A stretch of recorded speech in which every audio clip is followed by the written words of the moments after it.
Hey, you all. Rush, rush to truth here. So, of course, we've all heard, or majority of us, sorry, have heard, um, about the second assassination attempt that took place today against Trump, and thank God it was not successful again, and thank God he wasn't hurt again. But I felt like this should be shared, and again, please comment, and subscribe. And also, we did a short live stream earlier. Go check it out. We shared some information um, that was updated at the time of recording. So if you could just go, it was me, Old Boy TV, and we had a guest with Brielle. She joined us too for a little bit. But go and check it out and see what this guy believed, who this guy was, who this guy is. But I want to press on something, and I felt like it should be shared again. But this is another this was another attempt on Trump's life. And I truly believe the left are afraid of what he will do once he returns to office. Because we already had 4 years under Trump, and they were great years. People were able to afford food, buy houses, take vacations, save money, things like that. They were actually able to live. He did a lot for we the people, and he exposed a lot of the swamp. Now, he did mess up on some things, and he has touched base on that and intends to do better the second time. He knows that he didn't have the best company during that time either. He trusted those that were around him, and they betrayed him. They set him up for failure. He knows that now. He's awake on that now. And he has promised to go back once in office to do what he wasn't able to do, or do what he didn't think he did the first time. And on top of him being aware, we the people have also become more aware. Uh, a lot of us, well, maybe not those of you who are listening, because we know what we knew what was up from the jump, but others finally saw the difference, and a lot of them saw the light when Biden and Harris got into office, when the economy took a tank. Our taxes went through the roof. Constant aid was being sent to foreign wars. Our border is wide open, and the list goes on and on and on. And so now they want Papa Trump back. Who can blame them? We were doing great. A lot of people have had to step back and make some life altering decisions.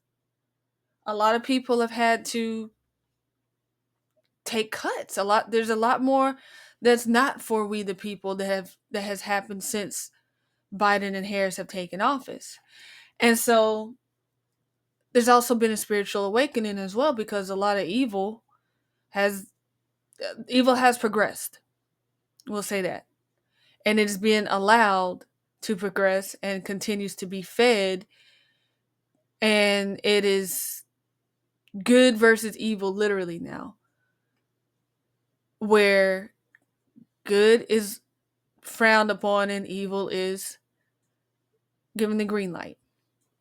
So, and a lot of things have come up to where we the people are the ones that are paying the price in the realm of our tax dollars are being used against us. Our tax dollars are being given to those who shouldn't be here. And again, I'm not going to, but you know where I'm getting at. So again, this failed assassination attempt, what you'll find is that the guy, for those of you who are not caught up, I'll just give you a brief little Cliff Note spiel. The guy was radicalized, and I believe he was radicalized through the left. Uh, he went and he was heavily influenced um, with the war in Ukraine, with the war against Ukraine. He believed in Ukraine. He actually went and fought um, for Ukraine and attempted to recruit others to go fight for Ukraine. And since this attempt today, his social media has been scrubbed, but there are receipts out there. We can go and we can find them. They found them. They've been posted, videos as well. And this guy was truly radicalized. Now, the left have also played a role in this because they have tied Trump to Hitler. They say that he's like Hitler and call MAGA supporters, call us conservatives, um, radicals and terror like and such. They give us these harsh titles, these names that they tie to us. And their base are taking those names and reacting off of them. Now, a lot has still yet to be known about how this guy, like questions like, how did he even know Trump was going to be at the golf course? Which hole he was going to be at? Things like that are still have yet to be answered. But we cannot let them bury this story either, like they did with the last one. The last one, they tossed out, they destroyed the evidence, and they didn't even talk about it during the debate between Trump and Kamala. They just not even mentioned it. It wasn't even mentioned until Trump mentioned it. That's how hard they are trying to bury it. But we can't let this happen.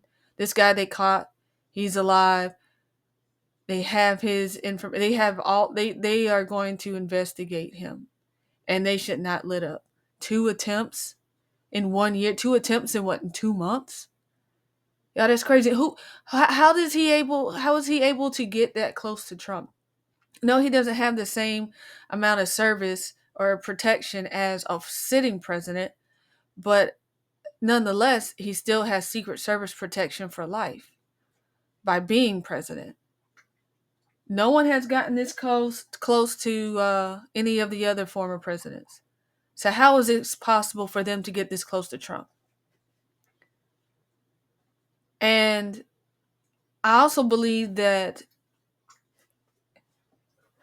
with regard to God sending us, or we follow God and we pray to God and ask God and seek God and tell Him to guide us, and then once we start getting closer to what it is God has for us, you notice things start to get rocky, things start to get dark and glum, and you start to doubt and try to figure out what the heck it is that's going on. And we believe that that's because we are closer to what it is that God has for us. And as we approach, the devil starts trying to interfere and throw us off course and make it seem like it's impossible, that we're taking the wrong path and we're not headed in the right direction. And that brings me to the spiritual battle part, because I believe God can use whoever He wants to fulfill His purpose. And you don't have to be a Christian for that to happen. You don't even have to be a hard Christian. Like, when I mean hard, I mean you're talking quoting Bible verses in your sleep and and all of the above. Like, Trump, of course, isn't like that. He says he's a Christian, and he has taken a stand to protect Christians and our right as Christians, or our rights as Christians. So the left sees that as a threat, and he's come out and he's talked about again draining the swamp. Well, the swamp is full of disgusting, horrible, evil swamp creatures. And again, back to what I was saying earlier, knowing what we know now, and if Trump gets back in office, that's a hard blow for them. And that's a blow that they do not want. So by this man has gone through not just two failed assassination attempts, and thank God again that they failed, but they've dragged him through court. They've tried to destroy his business. They've tried to seize his assets. They tried to take all of this man's wealth and everything that he's worked hard for. They've tried to disqualify him from being president. He was impeached twice. His own VP even turned against him. And yet he still stands. He still thanks God. He has more and more supporters each and every day. And the evil sees the light and they are afraid. Because again, it's destruction upon them. He's not perfect, no. But he's the strongest Christian ally that we the people have had in a long time. And it's been a while since we haven't had issues like this against us, against Christians in the US anyway. At least in my lifetime. There may be some historical things that I haven't come upon or learned yet. There's still some things that, of course, again, the public education system did its job, kept the truth buried. However, we're learning things now. But nonetheless, like, when have Christians been forced to shut their doors because of an illness that actually, we should have had the churches open, but they were closed, and other places that weren't for your salvation remained open. And then those who did open, churches who did open, were fined and had to go to court. Seriously? Now, you look, and again, there's a video that I posted a while back where there have been Christians that have been arrested for simply just praying and singing praise and worship songs outside of an abortion clinic. And yet we have drag queen story hour. We have illegals coming across our borders and doing evil things to us and destroying our homes and lives. And the list goes on and on. All that stuff which is evil. Everything that the Bible and everything that God preaches about or teaches us against. So again, he's a threat. He is a threat. And I truly believe God is showing us, like, hey, I've picked him. And your prayers are going to be answered. He's going to deliver what I require. Again, he's not perfect. Trump is not perfect.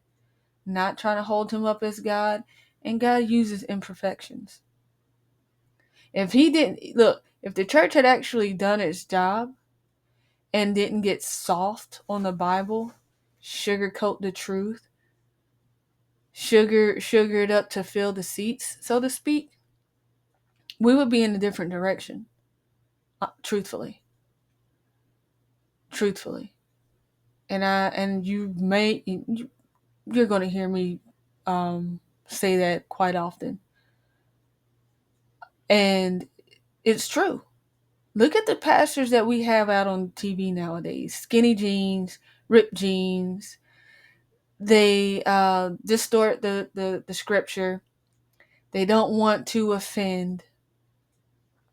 They don't preach against what they should preach against, like homosexuality. And look at what they're doing in the pulpit.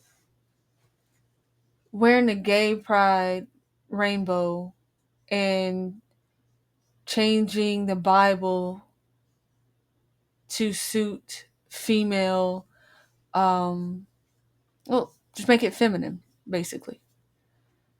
Changing God from he to she, twisting it. That's disgusting. But it's there, it's happening. Why? Because the church has not done what the church is supposed to do. The church has let up. The church has allowed a lot of this to happen. But I'm not going to keep going again. I truly believe that this is a spiritual thing. And I'll keep saying that, and I'll keep saying that, and I'll keep saying that. And again, thank God that Trump was not harmed, that they actually got the guy, and hopefully we'll actually get some more information, on who the puppet master is, like who's pulling the strings. In the media, they are disgusting, you guys. They are disgusting. If this was on the other foot, if this was, if the roles were reversed, they'd be singing a different tune. But they're actually out here blaming Trump for this, saying that he asked for it. Are you kidding me? That's disgusting. But again, like, hey, you know what? Keep up with what's being put out there. Pay attention to the words that they are using when they describe Trump and the failed assassination. Listen to what they say. Again, they didn't even bring up the first assassination attempt during the debate. Let that sink in. They're trying to bury it. Don't let them bury this. But hey, guys, I'm out again. Please go like, comment, subscribe. Check out the live video that we put out earlier. It's probably been about a couple of hours ago now. At the posting of this video, but I just felt like I needed to rant on that. I just felt like I needed to drive that home. In regards to the second assassination attempt and the spirituality behind it. So, hey, again, keep Trump and his family, keep Vance and his family as well in your prayers. Continuous hedge of protection over them. May they not be discouraged. May they continue to seek and find God. May you continue to seek and find God as well. Because this is a spiritual journey for everyone, I believe. I'm learning some things too. So, hey, I'm out. I'll see you guys on the next one. Stay in prayer.